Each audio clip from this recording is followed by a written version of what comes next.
Captain Brian Stann, United States Marine Corps. I fought to defend my country. Now I fight in the cage.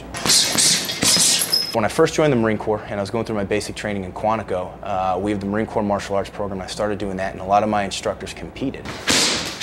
It takes mental toughness, physical toughness, have to deal with anxiety, and I looked at it and said, hey, this can help prepare me to go to Iraq. The war started my senior year, and I knew already guys that I had played football with, guys I'd been friends with from school that had already graduated before me, that they were heading right over. So, it's like sitting on the sidelines. If my brothers are over there fighting, no matter what the circumstances, I need to be there with them. The Ramada Bridge, it was during Operation Matador during my first tour. When I got there, we realized that much of the enemy that was north of the river ended up consolidating right there south of the bridge in an area that I traversed through 3 times. After the 3rd time, we pretty much stayed through the duration for about 6 days and stayed and fought the bridge until the operation was over. I appreciate the service of people like Marine First Lieutenant Brian Stann, a former Navy linebacker who was awarded the Silver Star last month for his actions and his bravery in Iraq.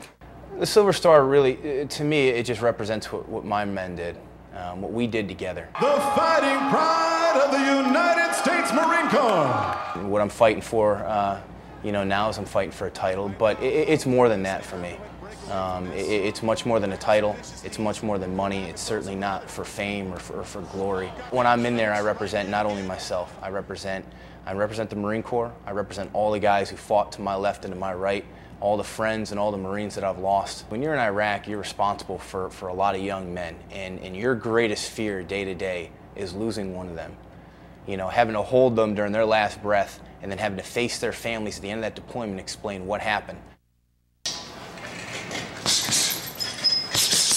The biggest thing a fighter's going to get hurt is his pride. Because one, you're going to walk out of there alive. The worst thing you're going to walk out with, maybe a broken nose, concussion. I mean, minor injuries. Really what you have to live with is, did you put out your best in the cage tonight? Or did you find a way to get out of there? Did you get tired? Did you get hurt? Did you get mentally and emotionally defeated by the other guy and you found a way out of there? So, yeah, I can go in there and I can give 150% of myself. And as long as I do that, I can walk out of there with my head held high.